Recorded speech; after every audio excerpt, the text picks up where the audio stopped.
Hello, hello, and welcome to the Mindset Mentor on Saga 960. I hope you're having an absolutely phenomenal day. Well, today we are going to talk about the art of emotional connection. And it's so important that we connect with our emotions. When we suppress our emotions, it really is going to dramatically change the quality of your life. So, we're going to learn a lot about that in this hour with my guest today. And I think that, it's really important that we all learn from each other. And you know that my goal here at the Mindset Mentor is to bring on guests who have an incredible story, who can inspire, that we can learn from, that can help educate us to be better, to learn something so that we can, really live our best lives. So, again, we are cultivating a life you love because you absolutely deserve it. So today, my special guest is Mike Cameron. Oh my goodness, what an incredible, remarkable story. All right. So Mike is a wealth of knowledge, of course, in terms of helping people reconnect with their emotions. But for him, it was a traumatic experience that really jump started that journey. He is an author, he is a speaker, he is a writer. He has incredible programs to really help people, come back to their authentic self, get out of their own way, and really start to be able to express who they are. And that does involve reconnecting with your emotions. He is the author of Becoming a Better Man. And his story, boy, it really resonates with people, not that in the sense that they would have had this experience, but in the sense that they can absolutely learn from it. And his resilience. His girlfriend was murdered by an ex several years ago. And through that journey, he has certainly learned to process his own emotions and is now helping other people do the same. So let's say hello and welcome to my special guest, Mike Cameron. Mike, it is an absolute pleasure having you here, and I thank you for being here with us today. It's my pleasure. I'm really looking forward to this conversation because it is, as you said, I mean, it is such an important conversation to have for a variety of different reasons.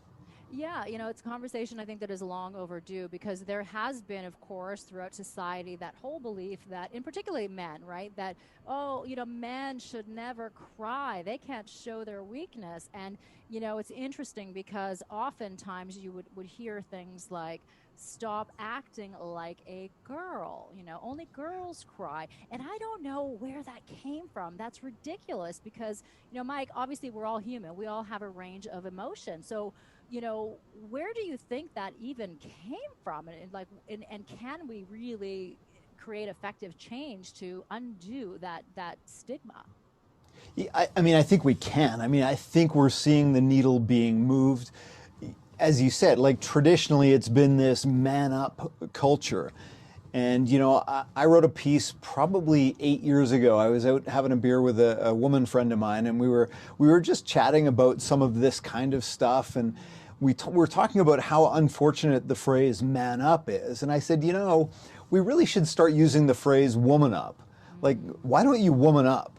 And I think, again, that was 8 years ago. And when we look at it today and we look at world leaders in particular, I mean, some of the most successful, talented, and powerful world leaders are women right now. So it's just, again, I think there's absolutely been this long held belief of what a man is supposed to be, and that includes burying, suppressing, or avoiding any kind of emotion. And there's just so many perils that come with doing that. Yeah, and certainly, it's learned behavior, right? And if it's learned behavior, the good news is that we can unlearn Yes. those patterns and sort of undo some of that negative belief because it is very detrimental for anyone, no matter what sex you are, no matter what age you are. It's not good to hold in all those emotions. So I want to talk to you about obviously you experienced a very traumatic event in your life, and I want to talk about how you were able to process your emotions. And also, I think it'd be really interesting for you to share with us all, what was it like for you before? Were you able to express your emotion? And did you grow up in an environment where it was okay to be vulnerable and to cry? Or did you have to man up, so to speak? Yeah, I mean, I was fortunate in that I was brought up in a household where that kind of pressure was never put on me. But it's interesting when I look back now, and as a speaker, you kind of put together your bio and your backstory. And it's interesting when I look at my story. I mean, I literally started my career bagging crap. Like, I worked in a garden supply wholesale company bagging steer manure for a living when I was 18 years old. Wow. Yeah. And, so I literally bagged crap for a living. Um, and eventually, I worked my way up through the warehouse. Eventually, I was there for almost 8 years. At the end, I had worked my way up into the sales department of the garden supply wholesale company. And what I learned there, it was kind of my first education in this realm. And what I learned was my customers, nobody buys a bag of steer manure because they want to own a bag of crap. We buy a bag of steer manure because we ultimately want, to fertilize that garden. We ultimately want the feeling that we get of growing that beautiful rose bush or growing that beautiful vegetable garden. So, it started to twig with me that, wait a minute, my customers don't actually buy the product. They're buying the feeling they believe that product will give them. And as a young guy, that was in my early 20s, I've always been a guy that likes to understand the why behind the what. And so I started to dive into this, and the more I researched and the more I learned that, as human beings, we buy on emotion and we justify it with logic. Eventually, I changed careers, so I got into finance. I'd kind of gone as far as I could go in the garden supply realm. I got into finance and, again, dove into that more and did exceptionally well in that arena. And, at 26 years old, I was making a really good living. And that was when I had kind of my next lesson in this we buy on emotion bit. And that was, I lived in downtown Vancouver, British Columbia, and I walked into a Porsche dealership. I was feeling like a pretty big deal, a bit of a badass. I was 26 years old, making more money than I'd ever made in my life. I thought, you know what I need? I need a Porsche. There you go. So I walked into the dealership, and that's where I met, I would never forget the salesman. His name was Bill. And he sat me he took me in the showroom and sat me in this Porsche convertible with the top down. And he started stroking the leather. And he said, oh, just imagine driving this up the Sea to Sky Highway with, if your listeners don't know, it's about a 2-hour drive up to Whistler, and it's kind of a windy road that along the coastline. It's just a gorgeous drive. And so he's describing, imagine the top down and the wind through your hair. Imagine that feeling. And I was just like, long story short, I bought the Porsche. Yeah, totally. You bought the vision, right? Yeah. But I can tell you, like, there is nothing logical about buying a Porsche at 26 years old. It was completely an emotional decision. And so then, I started researching the likes of Dan Goleman, Dr. Travis Bradbury, Brene Brown, Dr. Antonio Damasio. And Damasio wrote a book called Descartes' Error. And René Descartes is a French philosopher who talks about, he posited the I think, therefore I am. Well, Damasio essentially says, I feel, therefore I am. And his research supported this, that not only do we buy based on emotion, but as human beings, we make decisions based upon emotion. He talks about emotion is the edifice upon which reason is built. Emotion is the foundation for our cognition. And I found this fascinating as a guy who's always thought himself logical, recognizing that, that heart base, that emotional base is really the foundation for all of our cognition. So it's really, so I really emotion, right, that's driving the thought. Yeah. I mean, it's that decision-making process is based on how we feel. And as I sort of progressed in my career, I eventually started my own business, and I started to recognize that my employees, my team, the way they performed was directly correlated to how they felt about us as an organization, how they felt about our mission, about our purpose. And so the more I could tap into and the more I could create that emotional connection with my team from an organizational standpoint, Mm. the more successful we would become. And then, of course, flash forward to October of 2015. And, Colleen woke up at my place that morning and she had to teach yoga at 6 a.m. And And so Colleen alarm went is off your at 5 is your o'clock. girlfriend. Mm-hmm. Yes, Mm-hmm. yes, this was my girlfriend. Alarm went off at 5 o'clock, and she got up, got ready, got dressed. I kind of fumbled around, and she came over to my side of the bed, gave me a kiss goodbye, and I gave her a kiss and said, "Have fun at yoga." And I rolled over and went back to sleep. And then, I woke up at a little after 7 and got up, made breakfast, shot her a text, "Hey, how was yoga?" No response. A little bit odd, but not totally out of character. She was often getting caught up in these long drawn out conversations with students after class, that Mm. connection piece. And so I went on my morning, and 9:30, another text, a phone call, nothing, no response. 10 o'clock, no response. 11 o'clock meeting, still no response. Now I'm starting to get that, that feeling in my gut, like something just isn't right. And those stories we start telling ourselves. It started out with, at probably 9 o'clock in the morning, I'm thinking, did I do something to make her angry? Like, was I a jerk, Mm. or, something's just not feeling right? And then, of course, as the morning goes on, it progresses into this, like, holy crap, I hope everything's okay. Mm. And, I was walking into the restaurant where I was having lunch with some clients, and as I walked into the restaurant and the host was about to seat us, my phone rang and I looked at it and it was blocked number. And so I answered it, and the voice on the other end of the line said, "This is Constable so and so." And my heart just sank. And I said into the phone, I said, "Is she okay?" And he said, "Where are you? We're coming to you." And I practically screamed into the phone, "Is she okay?" And he said, "Look, we're at your house.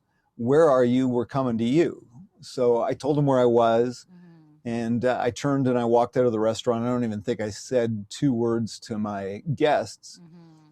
And I stood at the curb, and I waited for, what felt like an eternity, but was probably only 5 or 6 minutes. My house wasn't Mm. far away. And this unmarked police car pulls up across the street, and these plainclothes cops get out and, badge around the neck, and what movies would lead me to believe was a Glock on his hip. And, Yeah. he Cute. walks over, and I'm standing there in disbelief, like, what is going on? And he meets me halfway across the road. And after identifying who I was, he said those three words that would ultimately change my life. He looked me square in the eye and he said, "Colleen is dead." Oh, wow. Shot and killed by an ex-boyfriend who subsequently took his own life. And it was in that moment that I realized, again, coming back to that, what I'd studied for the last 20 years in the context of sales and leadership, Mm-hmm. we make decisions based on emotion. This was a guy that made a decision with very permanent consequences based on a very temporary emotion. Mm-hmm. So it just kind of reinforced the importance, again, not only from a sales and leadership standpoint, not only from a business standpoint, but from a human standpoint, how important this is. We make decisions based on emotion. If we don't understand the underlying emotions that drive those decisions we make, we have zero chance of living a purposeful and fully awakened existence. Mm-hmm. And you see, oftentimes, the people who do unfortunately make those really poor, bad choices that cannot be undone it can be prevented. So if we only had, the awareness to help people who are in that situation, the world would be a very different place. And I acknowledge and I commend you for the work that you are doing and are continuing to do to help educate and to bring that awareness to the world so that you can avoid situations like this that are horrific. I mean, they shouldn't happen. And the reality is that they do, and they're painful, and they have a lasting effect for many people that are connected, to that situation on all sides. And I would love to sort of delve into more of the emotional consequences for you and what that looked like and how you were able to process that and hearing that news. I mean, devastating news, obviously, that came out of nowhere as a surprise. And so I'd love to delve into that, but we're going to take a break and then we'll come right back and then, share more of that. And I think that your story, Mike, is so inspirational for so many people listening right now who may be in that situation and don't know how to process, what they're going through. So, this is a great conversation to be had, and we will continue here on Saga 960 after this break. You're listening to The Mindset Mentor. Welcome back to the Mindset Mentor. Today, my special guest is Mike Cameron. Mike is a speaker. He's a writer, author of Becoming a Better Man, which we're going to delve into, get into the heart of his book and some of his programs that he has created to really help people, and particularly men, in particular men, to reconnect with their emotions. So it's about the art of emotional connection, which is so, so, so important.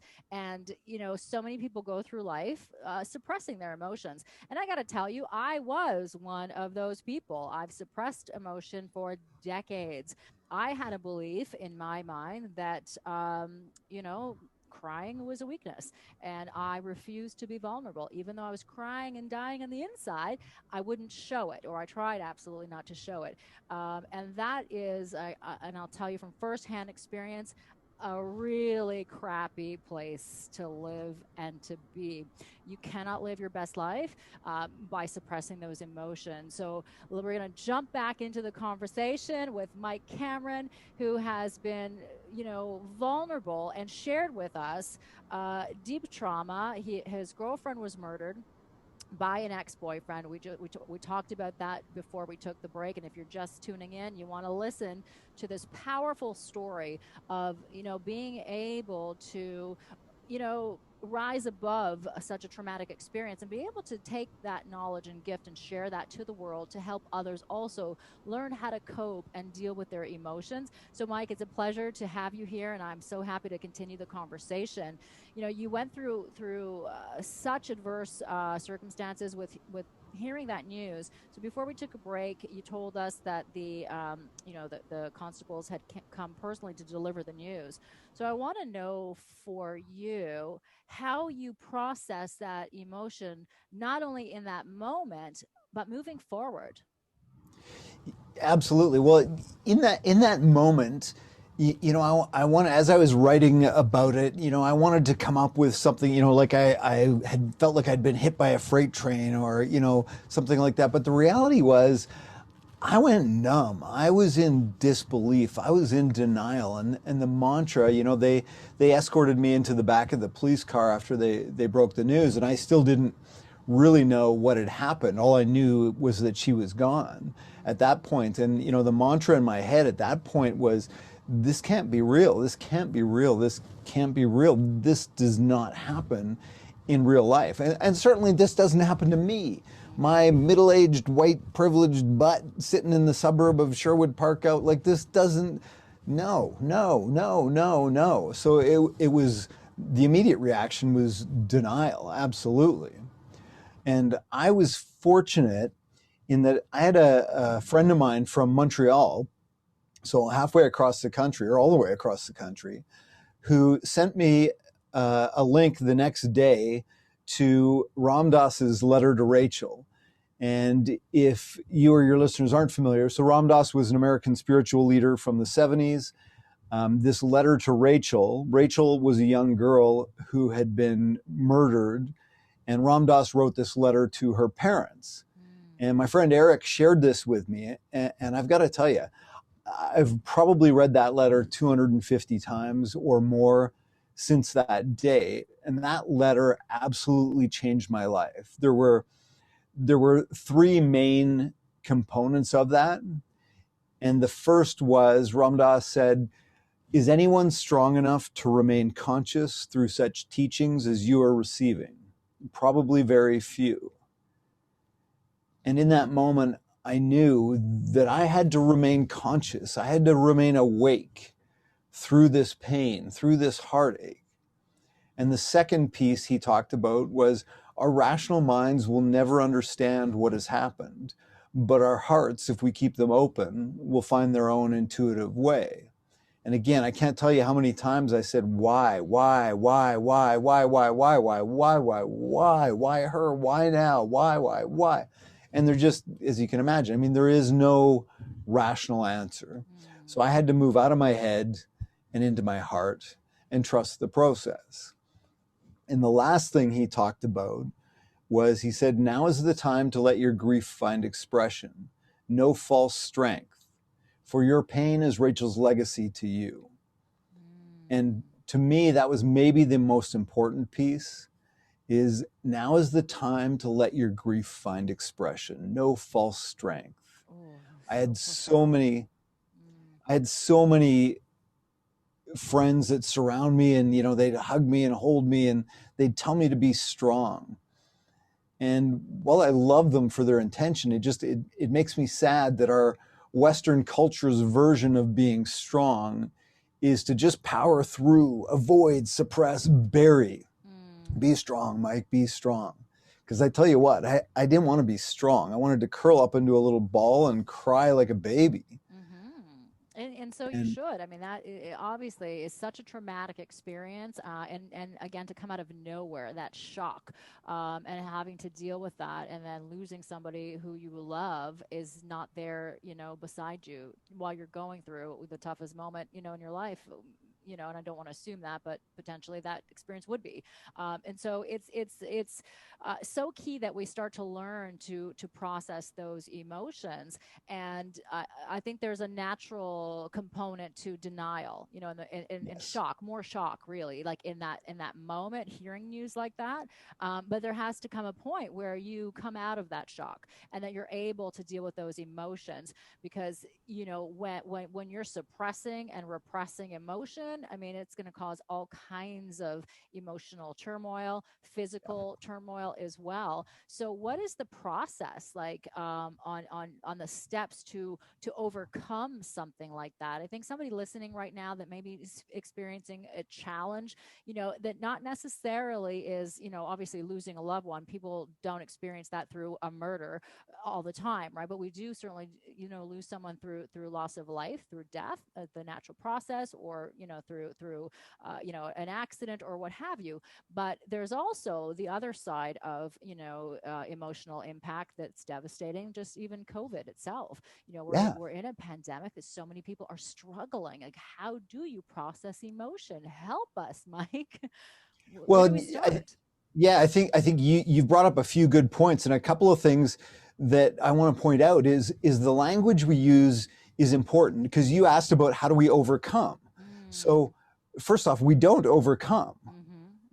We don't. This isn't a thing we beat. It's not a thing we conquer. And again, as Yes. men, Yep. that's where we tend to go. I'm going to beat this thing. I'm going to conquer this. This Yes. thing ain't going to get me down. Mm-hmm. And it's not about conquering. And the Mm-hmm. other thing you touched on, because I get this all the time too, is this comparison of grief. Mm-hmm. Because I will always have people come up to me and say, my thing, I know my thing isn't nearly as bad as your thing. Mm, But the reality is we all struggle. mm-hmm. The beautiful thing is, all of our struggles are different, but the beautiful thing is we don't have to struggle alone. Mm, And I think that's a critical piece. So for me, it was first about just accepting that feeling was there and allowing that to come up and allowing that to manifest and not trying to conquer. that feeling and not trying to conquer that pain and grief, So but actually, rather than conquer or overcome and just sort of letting it be, would you say that it's more a process of surrendering to the moment? yes. Hmm. Yeah, surrender is a great word. Surrender is a great word because, yeah, the more we fight it, I mean, somebody had said to me at some point that suffering equals pain times resistance. So the more we resist, the longer suffering Ooh, stretch it out. endures. Yes. Hmm. Isn't that great? Like suffering equals Hmm. pain times resistance. So the more we fight it, in fact, the worse it gets and the longer it sticks around. So the more we can move with it, and I use the analogy of swimming upstream. So imagine you're caught in a river and you're trying to get to the shore. Well, if we swim upstream trying to get there, I mean, eventually we're going to run out of gas and we're going to lose energy and we're going to drown. Whereas if we turn around and we just flow downstream and let the current take us, and slowly make our way over to the side, that's a much more manageable way to do things. I think because So so many for people, get locked in that pattern. It's just habitual, and it's just a process that becomes natural, and they're not even aware of it, right? So I think it's important to become aware of how we, handle information, process information, and deal with our emotions, or the lack of dealing with emotions is important to know that that's our behavior. Yeah, well, you're right. I mean, identifying our default patterns Hmm. is a huge piece. I mean, you talk about mindset, right? So it Hmm. is, what is our default mindset? And is that something that's serving us well? And if it's not, how do we change that? So for me, that big piece in Ram Dass's letter is anyone strong enough to remain conscious through such teachings as you are receiving? And flipping that into, look, Mike, this is horrible. This is not anything you would wish upon your worst enemy, but this is a feeling, this is an opportunity that very few are afforded. Again, it's not an opportunity I would wish upon my worst enemy, but it's something I've been given. Like as you said, not very many people have the quote unquote opportunity to feel as deeply as I was feeling. So when I flip that around to like look at this opportunity to feel deeply. It's a horrible feeling, but what happens when we look at this as an opportunity and we start to observe it? We step back and get curious. What does this pain feel like? Where do I feel that? What else does this bring up? What's happening in there? What's going on in my heart right now? What can I do with this? And starting to get curious about even the most horrific feelings was such a powerful, powerful mind shift for me. Yeah, I mean that's so intense, and thank you for that. So I think that it is really important, right, to surrender to that moment, to find and to feel that emotion, because underneath that emotion, there's another bunch of layers and the trapped emotions that lie underneath that, right? And I think that sometimes those, or maybe most of the time or all the time, those emotions manifest as physical pain, somewhere in the body. So for you, did you find, any correlation to that? Could you physically feel, the pain in your body? Oh, there's no question, but I do think that me moving through the emotional pain helped alleviate some of that potential physical pain. Hmm. Because yeah, as you say, I mean, if we bury and avoid and suppress, I mean, it's coming out one way or the other. And So if we, usually in an unhealthy way, right? When you suppress it, when you least want it to come out, it unleashes itself. yeah, absolutely. Well, case in point, the man that killed her. Hmm. Clearly, he tried to deny it and bury it, but it came out in a rage. And that's problematic. Or, as you said, I mean, oftentimes this will come out in physical manifestations. We'll get sick, we'll get ill, we'll maybe not be able to sleep. Insomnia is a big one that I see for sure with the people that I work with is they run into sleeping trouble because they've got all this stuff that they're actively avoiding all day. And then when we lie down at night and our defenses are down, so to speak, then it starts to come up, and it means, well, we can't sleep. We Hmm. don't have any peace. Well, I think, as you say, it's like our bodies are really good at helping us to trying to get us to process those emotions, whether it is through that physical pain or the insomnia, or, even through dreams, right? We hold trauma, it's stored in the body, kind of like a downward spiral, and it's going to unwind itself. It needs to come back out. Sometimes it does come out through dreams. It's trying to help you process, and it's important to embrace it. I love what you say in terms of this is an opportunity. It's because I know 100% without a doubt that our biggest challenges in life, are our biggest rewards or biggest blessings, and there's something Yes. to be learned, right? And going through such an intense and heavy challenge for you, a horrific experience. I always think that the bigger the challenge, the bigger purpose you have, and that your purpose is, so much greater than who you are, and you are meant to share that, to educate and to help. And so, again, I want to thank you for opening up and sharing, such a personal and deeply emotional story, an experience that you went through. And because so many people can learn through that challenge, again, no matter what that challenge is. And I love your story about Ram Dass's letter. um, is it a letter to Rachel? Was it called? Yes. Yeah, and I think that's brilliant because, sometimes, as you say, so many people will try to be comforting, and they don't necessarily have the best words for you in that moment. But a letter that says it so beautifully and poetically, and really in a life changing way, can resonate deeply. So, and for anyone out there who maybe doesn't know the right words to say and has somebody going through a challenge, take a look at a letter, the Ram Dass letter, letter to Rachel, or a card. It's I always think it's so fascinating where it could be one phrase that changes the trajectory of your life. You don't know what your words hold, the power that your words hold sometimes to someone else.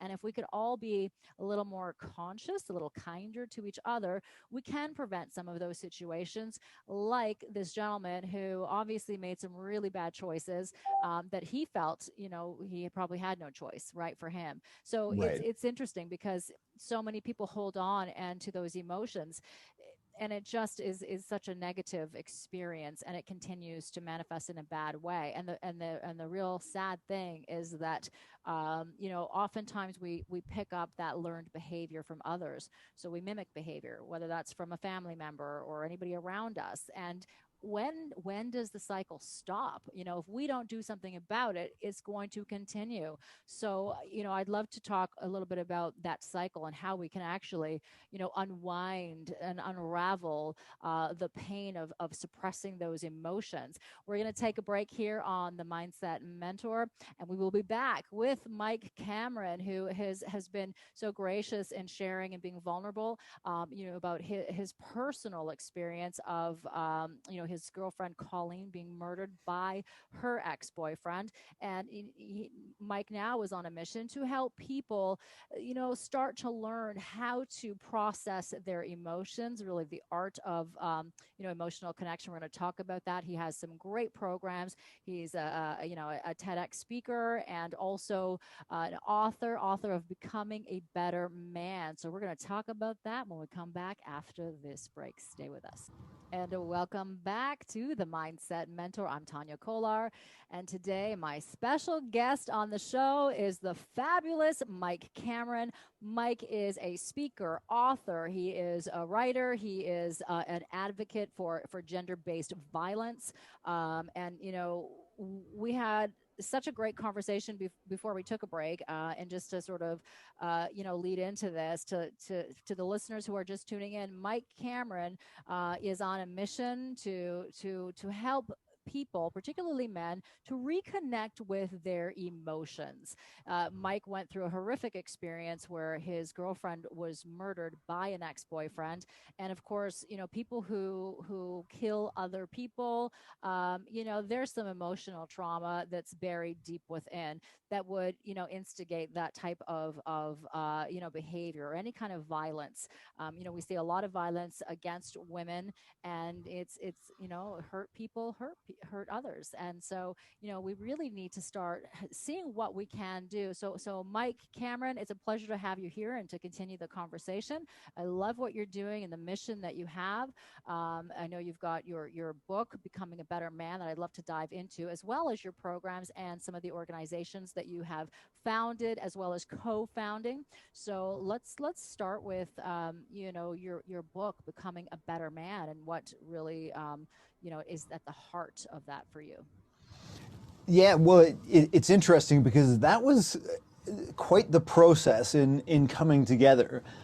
Originally, it started as a business book. I told you that I've been talking about this emotional intelligence in sales and leadership for 20 plus years, and on most of my keynotes, I would often end with issuing what I would call a 30-day challenge. And so I thought, you know what I should do?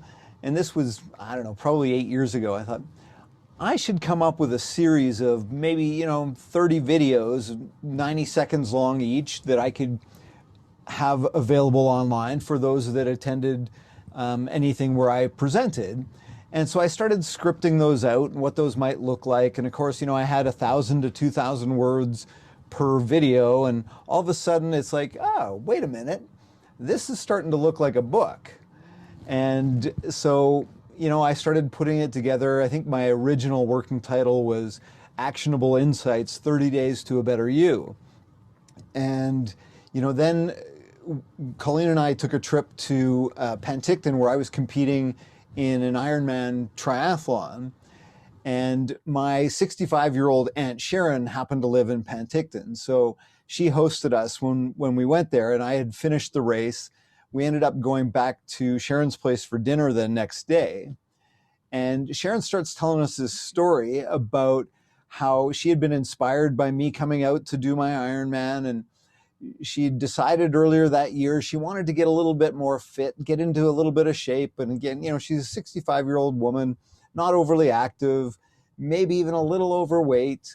But she said, I decided they had this 5K fun run leading up to the big event, and I decided I was going to do that. She goes, I knew full well I was going to be dead last doing it, but I thought, what the heck, I want to do this. So she tells us this story. Saturday morning comes and I line up way at the back of the pack because the last thing I want is all these kids to be running past me. So I lined up way at the back. Mm-hmm. She says, the gun went and off we go. I'm running away. And she says, I got within about 1 kilometer of the finish line. And she says, all of a sudden, this kid on a bike starts riding beside me. And of course, when she says kid, she's talking about one of the race organizers. So he's probably, in his late 20s, early 30s. Mm-hmm. And she says, I looked over at him. I said, you're here because I'm last, aren't you? And he says, well, yeah, I'm afraid so. He says, but you're doing fantastic. And he starts cheering her on and rides with her. Yep. So they get within like 100 meters of the finish line. And he says, okay, I'm going to ride ahead and let them know that you're still out on course. And she looks up and she can see that she is so far last that they've already started packing up the PA system. They've already started tearing down the finish line. So when he rides ahead, they set everything back up to announce her across. And I thought, oh, how cool is that? So she finishes telling us this story. She gets up and goes into the kitchen to clear the table. And Colleen just looks at me and she goes, you know what, Mike? She goes, now that's badass. And I'm like, yep. Mm-hmm. How many of us would have the courage to compete in an event that we knew full well we were going to finish dead last and publicly dead last? Like you talked about vulnerability. Mm-hmm. That's vulnerability. And to be able to actually finish, and so yes. She could have quit at any point, right? Mm-hmm. Yeah, absolutely. And so, we got talking about what does it really mean to be a badass? Because that was one of the things she used to always tease me about how badass I was. And, as a guy that's always been more geek than jock, more nerd than cool kid, I always took that to heart. Mm-hmm. And so our entire, it was an 11-hour drive home. We talked about what does it really mean to be a badass, and especially in the context of masculinity and being a man. And we were listening to the Tim Ferriss podcast, and he had Brene Brown on. And at one point, he asked Brene, he said, what do you think of the over-feminization of boys in our school system? And I kind of went, huh. she handled it brilliantly. She said, Tim, she goes, I don't think that masculine and feminine are mutually exclusive. She said, in fact, and this is what brought it all together for me. She said, in fact, I believe that right combination of tough and tender is the exact equation for badassery. And I just went, oh, boom, there it is. Perfect timing, yes. Like, that's it. And of course, little did I know how consequential that would become in my life. So in that moment, the book shifted from that 30 Days to a Better You to Redefining Badass. So that was the original working title. And then, of course, there's some other badass books out there that have done well. So I just couldn't use that as a title. And then after Colleen was killed, that just reinforced what the message of the book had to be. And it's essentially a memoir. It was, some of the events of my life. I've been through sort of three major experiences in my life. And so I recap those and I just talk about the lessons learned along the way. And again, it's not super prescriptive. This is my experience and this is what I've learned. And hopefully it can help you. But yeah, the overarching message is that we need to give the men in our life permission to feel. Yeah, that's so true. And even the men themselves have to give themselves permission to Yes. feel, right? You got to take ownership of that. You have control. Every moment is a choice, and we can choose a different way, even though we're used to a habitual pattern, right, of suppressing or repressing emotion or what have you. So I know that some of your programs and your organization, you have an organization, Connected Men, I believe it's called. Yeah. Yeah, let's talk a little bit about that because you're providing a space, a safe space for people or men to be able to express their emotions. So what does that look like, and what is the process, and how do you start to help men learn and be open and authentic with their emotion? Yeah. So a couple of years ago, I started an organization called Connected Men. And the idea was really to create a space for men to literally practice feeling. I think we understand, especially as men, we understand if we want to get physically fit, we go to the gym, we lift weights a couple of times a week. Yet when it comes to our emotional fitness, what do? And the answer for most of us is absolutely nothing.